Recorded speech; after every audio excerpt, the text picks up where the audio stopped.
Voy a desarrollar dos temas. Uno son los trastornos del sodio y la otra clase son los trastornos del potasio, ¿no?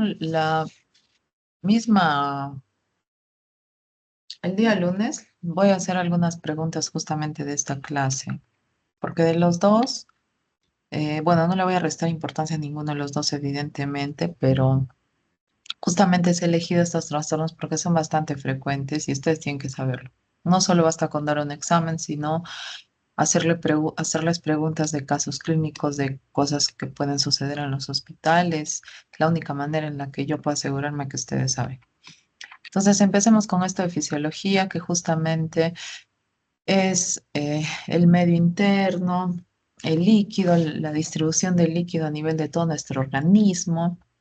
Recuerden que nuestro organismo tiene más de la mitad de agua, entonces, ¿dónde está el agua? ¿En qué parte de todas nuestras células? Pues hay una parte que está en el intracelular, otra parte que está intracelular, es decir, dentro de las células, y la otra parte que es un poco mayor está en el extracelular.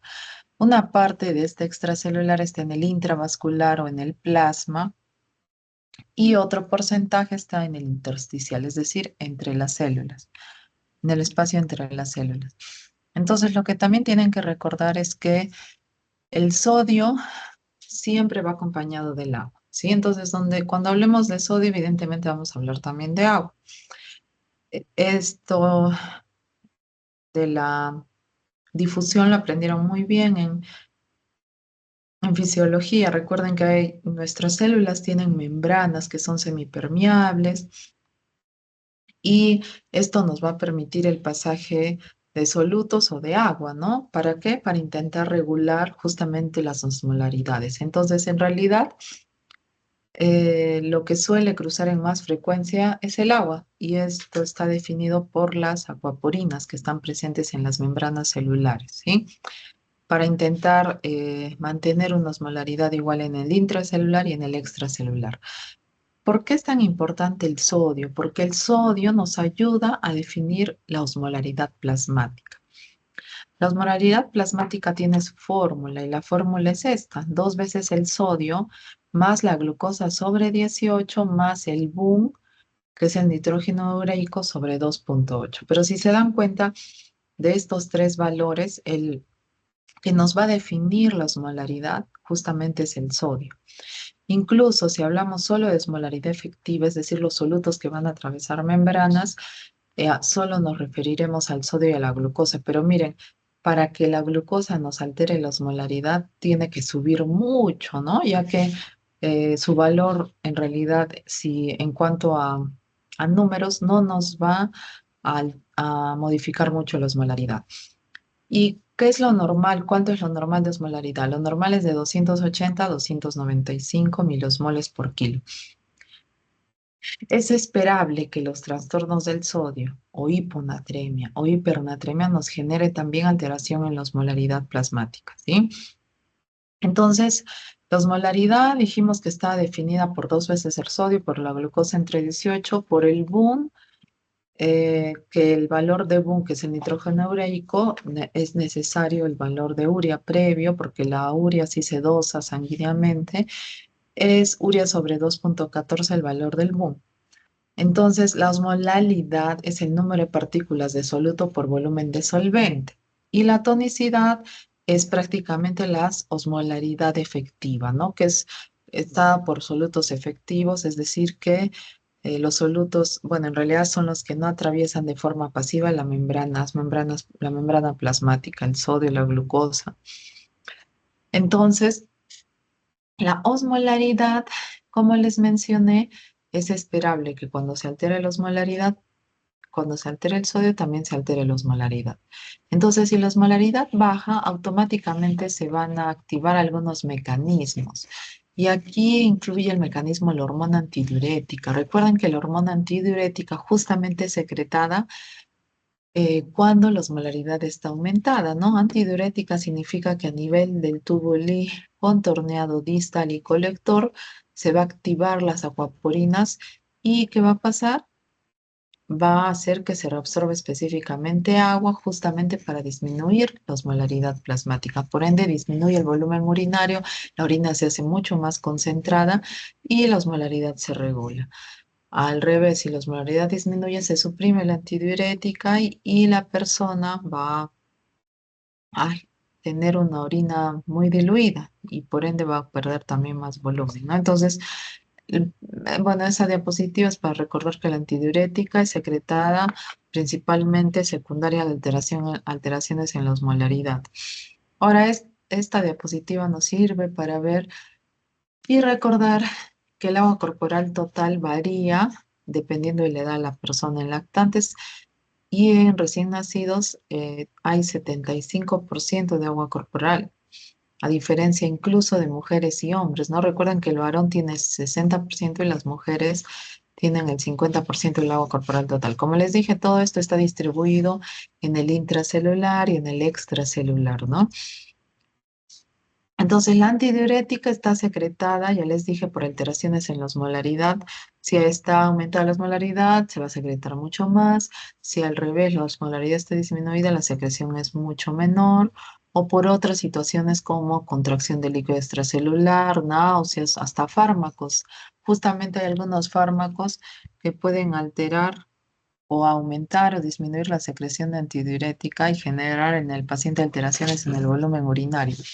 Entonces, esto también es un repaso de fisiología. Recuerden que la hormona antidiurética se produce en el hipotálamo, ¿no es cierto?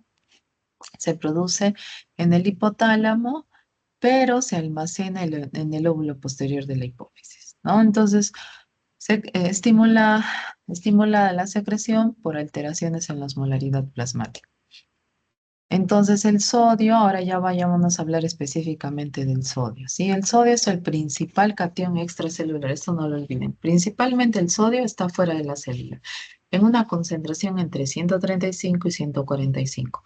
Ya les vuelvo a repetir que el sodio es lo que nos define la osmolaridad plasmática, es lo que también nos define el líquido extracelular y de todos los órganos, ¿cuál es el que se encarga de regular el sodio? Justamente el riñón, ¿no? Entonces, el sodio, el ingreso de sodio solamente es por la vía oral, se absorbe a nivel del intestino y evidentemente se elimina en los riñones. Y nunca olviden, y esto lo vuelvo a repetir, que el sodio está tan ligado al agua como la sombra al cuerpo, ¿no? Entonces, siempre que hablemos de sodio, hablaremos de agua. Trastornos del sodio, incluso muchas veces son solo trastornos del agua. Entonces, el principal regulador del sodio dijimos que es el riñón. Acá hay un pequeño resumen de todo el metabolismo que se da a nivel tubular del sodio. Entonces vamos a centrarnos justamente en sodio y agua, ¿no? Que es lo que es lo que tenemos que repasar ahora. Entonces, recuerden que este es el glomérulo, acá se da justamente la filtración, aquí está presente la membrana, la barrera de filtración glomerular con sus tres componentes, membrana basal, células capilares y células epiteliales, que son los podocitos, ¿no? Forman la barrera de filtración glomerular y permite la filtración de algunas sustancias. Dentro de este grupo de sustancias, sí es cierto que se filtra el sodio, ¿sí? Entonces, acá mantenemos una concentración de 300, es decir, una osmolaridad, digamos, de 300. Esa osmolaridad, esta cantidad de sodio va a llegar al túbulo contorneo proximal. El túbulo contorneo proximal se encarga de algunas cosas, específicamente reabsorber, ¿sí? Entonces, el proximal se encarga de reabsorber específico, porque estamos hablando solo de sodio y agua. Se encarga de reabsorber específicamente ¿qué? Agua. Bueno, glucosa, algunos otros iones, ¿sí? Ahora, por ende, si se absorbe agua, la orina a este nivel va a ser más concentrada, ¿no? La concentración aumenta. Entonces, ya vayámonos al asa de gel. Recuerden que el asa de gel tiene dos partes. Una es la parte descendente y la otra es la parte ascendente. Ambas partes se encargan de funciones totalmente diferentes. La rama descendente se encarga específicamente de absorber solo agua. Entonces, la rama descendente, el asa de Henle, es totalmente permeable al agua, ¿sí? Por ende, al absorber mucha agua, la concentración justamente en el A la parte en la que ya va a cambiar el asa ascendente, miren la concentración cómo aumenta, 1200, ¿no? Porque obviamente se absorbe solo agua y la orina se hace mucho más concentrada. A esto, ¿por qué me demoro en explicarles? Se le llama el mecanismo contracorriente del asa de Henle, ¿sí? ¿Por qué? Porque la rama ascendente del asa de Henle se encarga de ¿qué? De reabsorber solo sodio, ¿no? Entonces, si en el examen les pregunto, podría ponerles esta opción, que la rama ascendente del asa de Henle es impermeable al agua, ¿no? Acá solo se reabsorbe sodio y cloro, por ende ya se regula esta concentración que miren, la orina llegó a ser 1200 de concentración y a este nivel más bien ya la concentración llega a disminuir hasta 100. ¿Sí? Terminando el asa de Henle, ya pasando al túbulo contorneado distal. En el túbulo contorneado distal, recuerden que yo les dije que se encontraba quién o quién actuaba a este nivel, la hormona antidiurética, gracias a las acuaporinas, por ende se va a reabsorber agua, ¿no? Claro, también un porcentaje de calcio, sodio y cloro, pero prioritariamente agua. Y aquí a nivel del túbulo colector también va a actuar la antidiurética, la concentración, miren cómo está aquí ya. Al reabsorber agua otra vez empieza a aumentar la concentración, pero miren el túbulo colector otra vez nos reabsorbe específicamente agua, sobre todo también sodio, pero más agua. Y aquí la concentración urinaria suele ser 1000 o 1200, ¿no? Eso sí es variable dependiendo de la necesidad de la persona. Entonces, así es como se da la reabsorción de agua en diferentes partes del túbulo. Y específicamente el agua se reabsorbe a nivel del rama descendente del asa de Henle y a nivel del túbulo contorneo distal y colector. El sodio prioritariamente se absorbe en la rama ascendente del asa de Henle, ¿sí? Entonces, cerca del 10 al 15% del sodio filtrado llega al nivel del túbulo eh, contorneado distal y aquí sí podría reabsorberse por completo el sodio, ¿no? Como han visto. Entonces, seguimos avanzando. Ahora ya vayámonos a hablar de las alteraciones en el sodio. Las alteraciones en el sodio, pues, son las disnatremias, ¿no? Y ambas están definidas, bueno, ambas alteran lamentablemente la mortalidad, aumentan mucho la mortalidad en los pacientes y de todos los trastornos del sodio son la alteración electrolítica más frecuente a nivel intrahospitalario, o sea, se llega a encontrar entre 30 y 40% de pacientes que tienen o hiponatremia o hipernatremia. De ambas sí es mucho más frecuente la hiponatremia. Entonces, hiponatremia significa que el sodio es menos de 135. ¿Ven? El 30% de pacientes hospitalizados puede llegar a presentar este trastorno. Aumenta evidentemente los días de estancia hospitalaria, aumenta la mortalidad también y en algunos casos, ya lo veremos, sí podría depender de que haya una ganancia de agua libre. ¿M? Entonces, o en dificultad para poder excretar el agua. Entonces, este cuadro es bastante, digamos, didáctico porque nos ayuda a definir y a clasificar la hiponatremia según muchas cosas, ¿no? Primero, o evidentemente según su severidad, leve, moderada, severa. Nunca olviden que la hiponatremia severa, en el que el sodio es menos de 125, es mucho más esperable que aquí el paciente tenga síntomas más marcados. Ya hablaremos de los síntomas. En cuanto al tiempo de desarrollo, puede ser una hiponatremia aguda, en que el tiempo es menos de 48 horas, o una hiponatremia crónica, en que el tiempo es más de 48 horas. ¿Por qué es importante el tiempo? Porque en una hiponatremia crónica, usualmente el tratamiento suele ser más lento. Ahora, en cuanto a los síntomas, la hiponatremia puede ser leve, moderada o severa, ¿no? Grave. Entonces, como les digo, en la hiponatremia severa, el paciente va a llegar incluso a convulsionar o incluso podría llegar al coma. ¿Por qué es importante saber esto? Porque un paciente que tenga, por ejemplo, una hiponatremia severa, s- aguda y sintomática, el tratamiento está basado en administración de bolos de solución hipertónica. Entonces, a diferencia de una hiponatremia moderada, asintomática, en el que podríamos indicar la infusión de solución hipertónica, es decir, la solución de manera lenta en 12 o 24 horas. Entonces, por eso es importante esto, ¿sí? Porque gracias a la clasificación vamos a saber qué tan rápidos, qué tan intensos tenemos que ser en el tratamiento. Ahora, también nos ayuda una clasificación basándonos en la osmolaridad, ¿sí?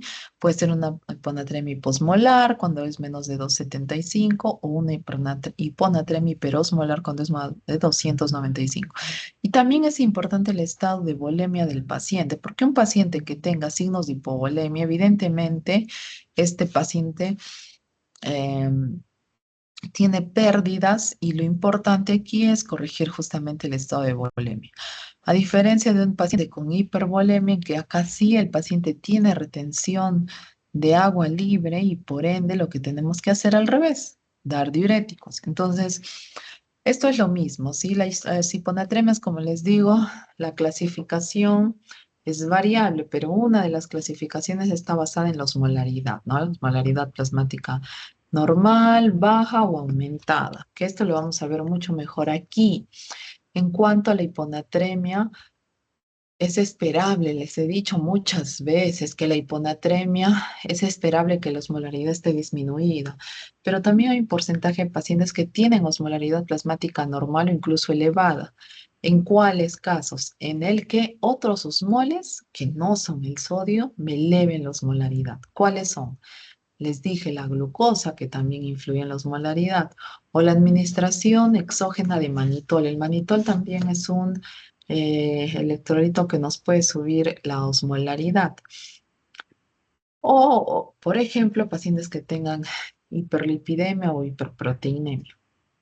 Ahora hablemos de lo más común, que es la osmolaridad plasmática disminuida, en que el paciente tiene osmolaridad menos de 275. En este caso, bueno, lo ideal sí es cierto que hay que medir electrolitos urinarios, pero lamentablemente aquí en Perú no lo solicitamos con mucha frecuencia porque no hay disponibilidad en la mayoría de laboratorios de los hospitales.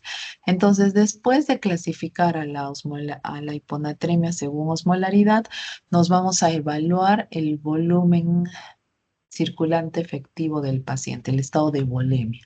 Si es un paciente donde ustedes pueden evaluar que tiene edemas, que tiene ingurgitación yugular, que tiene otros signos de sobrecarga como congestión pulmonar, entonces podríamos asegurar que el paciente está hipervolémico, ¿no? Pero tiene hiponatremia. ¿Y qué causas me llevan a esto? Todas las insuficiencias que me generen síntomas de sobrecarga. Insuficiencia renal, insuficiencia cardíaca e insuficiencia hepática, es decir, cirrosis, ¿sí? Ahora, si el paciente tiene un estado de volemia normal, es decir, no tiene edemas, pero tampoco tiene deshidratación. Aquí está la cabecera, el GCAP, que es el síndrome de secreción inapropiada de hormona antidiurética, que son múltiples las causas. Ahorita lo repasamos. Y luego está la hiponatremia hipovolémica, en el que sí, aquí el paciente ha perdido, pero lo importante es definir por dónde está perdiendo. Podría ser pérdidas extrarrenales, que puede ser el tracto gastrointestinal, o pacientes con quemaduras o tercer espacio, ¿no? Pacientes quirúrgicos. Entonces, para eso sí es cierto que nos ayuda el sodio y el cloro urinario, pero también nos ayuda una adecuada anamnesis, ¿no? Obviamente, si el paciente les dice que está vomitando y que tiene muchas diarreas, evidentemente por aquí es la pérdida.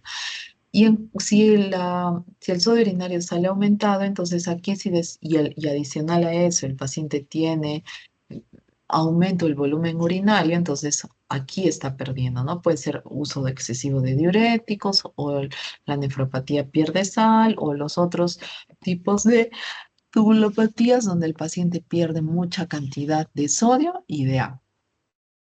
Entonces, este cuadrito nos sirve para diferenciar el SHIHAT, que es el síndrome de secreción inapropiada de hormona antidiurética, y el riñón perdedor de sal.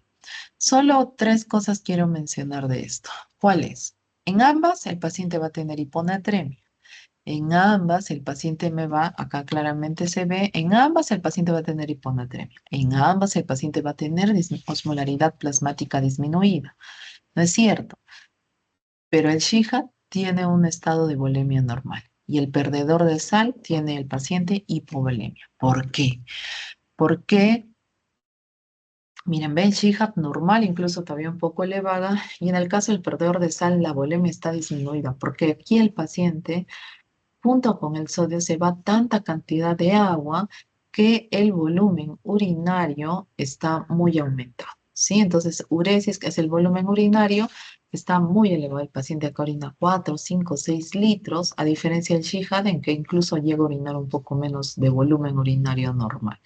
Entonces, por ende, si el paciente está depletado de volumen, tiene la presión arterial baja, ¿no? Hipotensión, va a estar concentrado, por ende el hematocrito va a estar aumentado. Entonces, simplemente estas dos cosas. El Shihad, el paciente va a tener estado de volemia normal, un volumen urinario normal, a diferencia del riñón perdedor de sal en que el paciente va a tener un estado de volemia disminuido, va a tener disminución de la presión arterial y su estado y su volumen urinario está muy elevado, ¿no? O sea, tiene una poliuria. Incluso está dentro de las clasificaciones de las poliurias. Ahora, en cuanto a los síntomas, ¿qué síntomas nos puede causar los trastornos del sodio? Nos puede causar síntomas específicamente neurológicos, ¿no? Que evidentemente, dependiendo de la gravedad y la velocidad de instauración de hiponatremia, los síntomas van a ser más severos, que incluso pueden llegar a las convulsiones y el coma, y esto es más esperable en un paciente con hiponatremia severa. Entonces, esto nos sirve, esta clasificación nos sirve para el diagnóstico. Les dije, después de ya diagnosticar al paciente con hiponatremia, es decir, sodio bajo, sodio menos de 135, tenemos que definir su severidad, si es leve, moderada, severa. Si es una hiponatremia severa, es más esperable que el paciente tenga síntomas, ¿no? Luego vamos a ver la osmolaridad plasmática. Según la osmolaridad definimos si es una osmolaridad alta o disminuida, ¿sí? Si la osmolaridad es disminuida, que es más esperable, luego nos vamos a evaluar el volumen circulante efectivo solo con el examen físico. Si es un paciente con volumen circulante efectivo aumentado, es decir, tiene edemas, tiene otros signos de sobrecarga hídrica, pensamos que el paciente puede tener las tres insuficiencias: insuficiencia renal, insuficiencia hepática, insuficiencia cardíaca, ¿no? Pero ¿qué pasa si el volumen circulante efectivo es normal? El paciente no tiene edemas, pero tampoco está deshidratado, entonces ahí nos quedamos con la posibilidad de SHIG. Pero si el volumen circulante efectivo es disminuido, ahí evaluamos por dónde está perdiendo, ¿no? O por el riñón o por otro lado. Y para eso es cierto que nos sirven los electrolitos urinarios, pero también nos sirve preguntarle al paciente, ¿no? El paciente les va a decir, estoy vomitando, tengo muchas diarreas, o estoy orinando mucho, mucha cantidad. Entonces, eso es útil, ¿ven? Porque como les digo, aquí no es tan accesible los electrolitos urinarios. Entonces, ahora hablemos del manejo. Evidentemente el manejo va a depender de qué tipo de hiponatremia tiene el paciente, por eso es que el manejo es tan diferente. Si es un paciente que tiene depresión de volumen, o sea, está deshidratado y adicional tiene hiponatremia, las guías nos dicen que primero hay que mejorar su estado de volemia. Es decir, ¿y cómo mejoramos el estado de volemia? Con los cristaloides. El cristaloide más usado actualmente es la solución fisiológica, el cloruro del sodio al 0,9%. Si el paciente está edematoso y tiene sobrecarga hídrica, lo que tenemos que hacer es restringirle más bien la ingesta de líquido, de agua. Pero también aquí nos sirve la solución hipertónica, que es la solución salina al 3%. Específicamente este tipo de solución la reservamos para pacientes que son sintomáticos y adicional a eso tienen hiponatremia severa. Entonces, otra cosa importante del sodio es que la corrección tiene que ser muy lenta y paulatina. El sodio lo corregimos usualmente entre 3, 4 hasta 7 días se llega a corregir el sodio. Nunca se corrige el sodio en un día, ¿no? ¿Por qué? Porque puede pasar esto, que es una desmielinización osmótica de justamente de la mielina. Entonces, ¿qué pasa? El paciente va a tener inicialmente, evidentemente, mejoría, porque el sodio va a empezar a mejorar, pero posterior a ello y días después, el paciente va a tener déficits neurológicos progresivos y esto, nunca lo olviden, que son permanentes, secundarios a qué, a la tan temida mielinólisis pontina, que es lo que queremos evitar en un paciente en el que estamos corrigiendo la hiponatremia, ¿sí? Por eso, como les digo, y esto no lo olviden, miren, esto sí tienen que saber porque yo les voy a preguntar, ¿ah? Porque evidentemente les voy a poner casos clínicos de hiponatremia. El objetivo de corrección de sodio en 24 horas es de 4 a 6 mil equivalentes. Vamos a hablar, por ejemplo, si el paciente tiene 120 de sodio, entonces lo máximo en lo que yo voy a querer llevarlo en un día es hasta 126, no más. No puedo corregir más porque puedo generar esta mielinólisis espontánea. Evidentemente, en 2 días voy a subir 12 mil equivalentes. ¿Qué pasa, no? El paciente, digamos, no tiene 120. Si yo en 2 días le llevo 12 mil equivalentes, llegaría a 132 en 48 horas. Y 132 todavía no es normal, ¿no? Entonces se dan cuenta que la hiponatremia no se corrige tan rápidamente, en mínimo 2 o 3 días. Llega a ser incluso hasta 5, 6 o 7 días la corrección. Entonces la hiponatremia, hay actualmente muchas fórmulas para el tratamiento y corrección de hiponatremia. Fórmula antigua es esta, ¿no? En que solo se calcula con el agua corporal total, el peso del paciente, el sodio deseado al que ustedes quieren llegar, menos el sodio actual, que es el sodio del paciente, ¿sí? Entonces, pero la fórmula que actualmente estamos usando es la fórmula de Adrogemasías, que justamente es de la que vamos a hablar ahora. Pero quiero mencionarles antes esto, que si el paciente tiene una hiponatremia severa, aguda y adicional a esto es sintomática, es decir, ¿no? Lo traen al paciente porque convulsionó o porque su glauco está muy bajo, le descartan todo lo orgánico, o sea, le hacen una tomografía, le hacen otros exámenes para buscar eh, alguna causa orgánica del trastorno sensorial y no se encuentra nada y el sodio está en 110, entonces aquí sí se recomienda y las guías actuales nos recomiendan la administración de bolos de solución hipertónica, que es la solución al 3%, pero máximo de 100 cc cada bolo. Y lo máximo que podemos usar es 3 bolos, o sea, lo máximo que podríamos usar es 300 cc de cloruro de sodio en un día, ¿no? Porque justamente los 300 cc me van a llevar a elevar 6.000 equivalentes de sodio, es decir, lo máximo que puede elevar a un día, ¿no?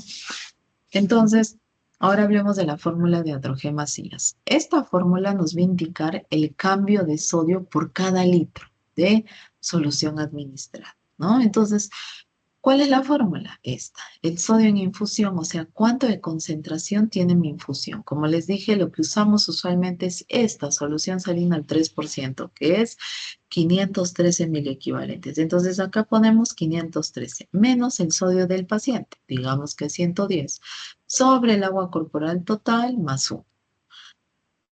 Entonces ya digamos, ¿no? Que nos sale 30.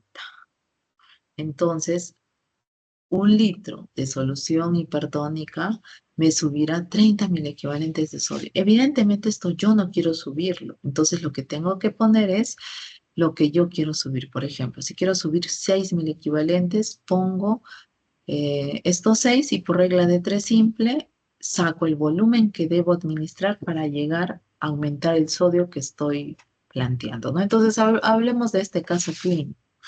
Entonces, esta es una paciente mujer de 70 kilos que vino con un sodio de 115, una hiponatremia severa. Y adicional a eso, la paciente refiere alteración, o bueno, el familiar la trae justamente porque la abuelita no habla, está desorientada. Entonces, usemos la fórmula de Adrogemasías. Dijimos que era 513 menos 115, que es el sodio del paciente, ¿sí? Sobre el agua corporal total, que es el peso por 0,6, porque es femenino, entonces 70 por 0,6 más 1, igual 398 sobre 43.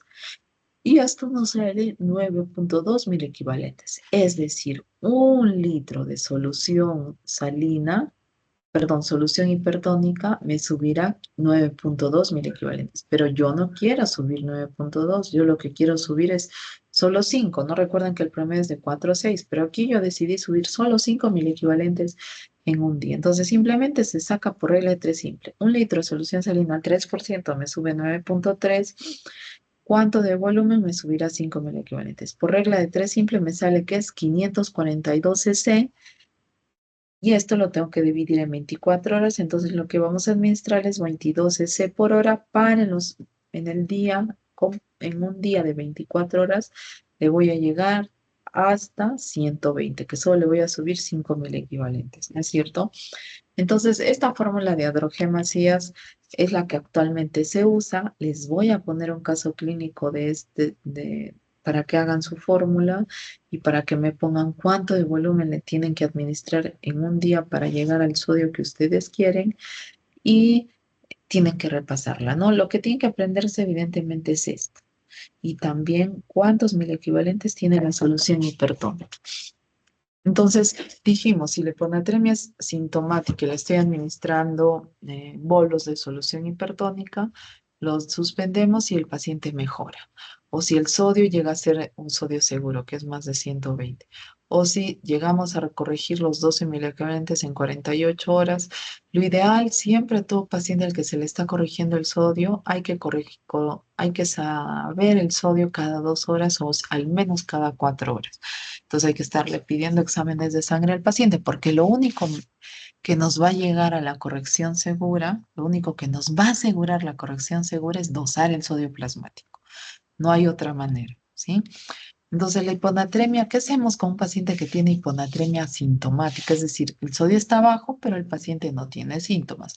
Lo más probable es que esta sea hiponatremia crónica, más de 48 horas. Por ende, no es una urgencia. Y el tratamiento, sobre todo, nos basamos en buscar por qué el paciente es hiponatremia, buscar, ¿no?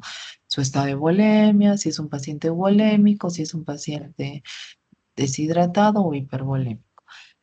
Si es un paciente bulémico, ya dijimos que a la cabecera está sospechar que el paciente tiene SHIHAT, ¿no? Si el paciente tiene SHIHAT, lo que tenemos que hacer es justamente darle medicamentos, que son estos, que es la de meclociclina o el litio, para que la antidiurética pues se regule, ¿no? O también podría usarse este tolvaptan, que no tenemos acá lamentablemente en Arequipa, pero sí puedo preguntarles, ¿no? Porque eso sí se recomienda. Entonces ahora este es un caso clínico que vamos a repasar.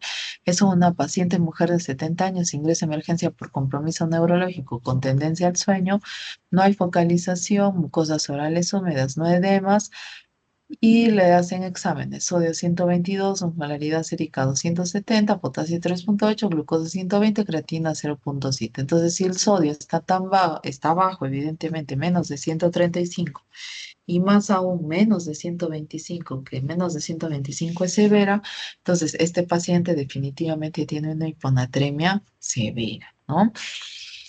Y entonces después de eso seguimos evaluar la osmolaridad. Este paciente tiene una osmolaridad disminuida, ¿sí? Claramente acá se ve. Y después de eso vemos si el paciente, su estado de hidratación, acá claramente se pone mucosas orales húmedas y no edemas. Entonces no está ni deshidratado ni sobrecargado, por ende es eubolémica. Entonces vayámonos a buscar las alternativas. Entonces una hiponatremia severa y posmolar eubolémica. Entonces, hiponatremia leve no lo es, moderada tampoco. Hiperosmolar no, porque más bien es hiposmolar. Severa sí es severa, dijimos. Hiposmolar sí es hiposmolar. Entonces, acá está la respuesta, hiponatremia severa y hiposmolar, ¿sí? Entonces, ¿hay alguna pregunta de hiponatremia? Los pocos que están ya estarán durmiendo mientras yo hablo. ¿Hay alguna pregunta? Creo que no. Para seguir avanzando y ya terminar con hipernatremia. Entonces, la hipernatremia es una alteración también frecuente del sodio, ¿sí? Esto nos dice que el sodio está más de 145, está alto y también es esperable que la osmolaridad suba junto con el sodio, ¿no? ¿Cuáles son las causas? Puede ser que la persona haya perdido mucha agua, pueden ser las pérdidas renales o extrarrenales, es decir, perdió más agua que sodio, o que le hayan administrado sodio de manera exógena, que esto es mucho menos frecuente, porque tendría que ingerirse mucha, por ejemplo, agua marina o sodio, para que el sodio plasmático suba. Entonces, ya dijimos que al subir el sodio también sube la osmolaridad, por ende se activa la antidiurética para que el paciente retenga más agua y se regule la osmolaridad.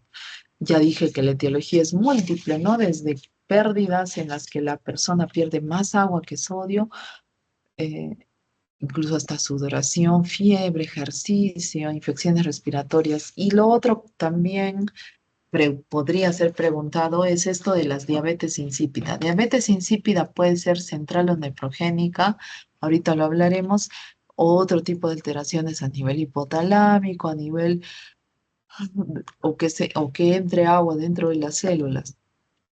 Entonces, ahora hablemos de la diabetes insípida. La diabetes insípida es la ausencia de la hormona antidiurética, ¿no? Pero puede ser parcial, perdón, central o puede ser nefrogénica. En la diabetes insípida central hay un fallo completo, o sea, no hay hormona antidiurética porque a nivel hipotalámico no hay producción de la hormona. Pero la diabetes insípida nefrogénica sí hay antidiurética. El problema es que a nivel tubular no hay respuesta a la antidiurética. Hay como una resistencia, digamos, ¿no? A la antidiurética.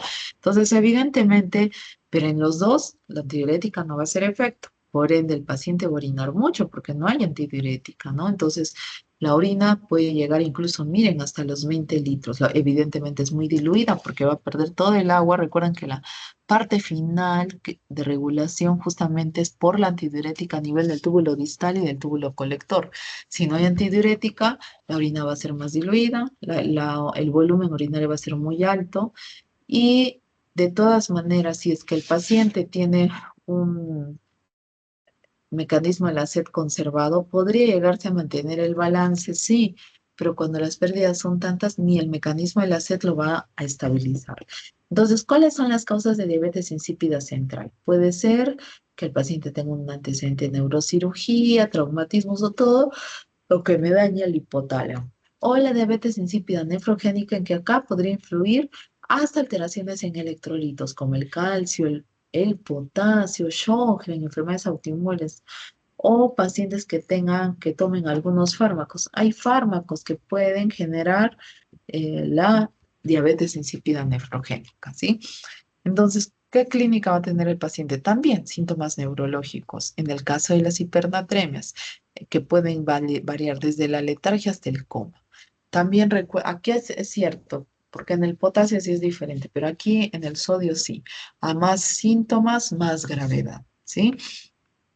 Entonces, ¿cómo diagnosticamos un paciente con hipernatremia? Evidentemente, dosar el sodio. Después de eso, ¿qué sigue? Preguntarle al paciente si ha ingerido soluciones muy hipertónicas. Si es que el paciente no ha ingerido, entonces decimos que está perdiendo agua por otro lugar, ¿no? Hay que ver por dónde, o puede ser por la orina, ¿no? En el caso de que el paciente, ya dijimos, tenga mucha poliuria, la diabetes insípida, ¿no? Y adicional a eso, la osmolar urinaria baja, entonces diabetes insípida central o nefrogénica, o en el caso de los pacientes que tengan la disminución del volumen urinario, ¿no? ¿Por qué? Porque están perdiendo por otro lado que no es el riñón, es decir, podría ser por vía intestinal o vómitos o diarrea, ¿sí? Entonces, el tratamiento de la hipernatremia está basado en administrar, evidentemente, agua, ¿no? Entonces, lo que hacemos es calcular el déficit de agua, agua libre. Y la fórmula es esta, 0,6 por queso por sodio plasmático menos 140 sobre 140. Esa es la fórmula.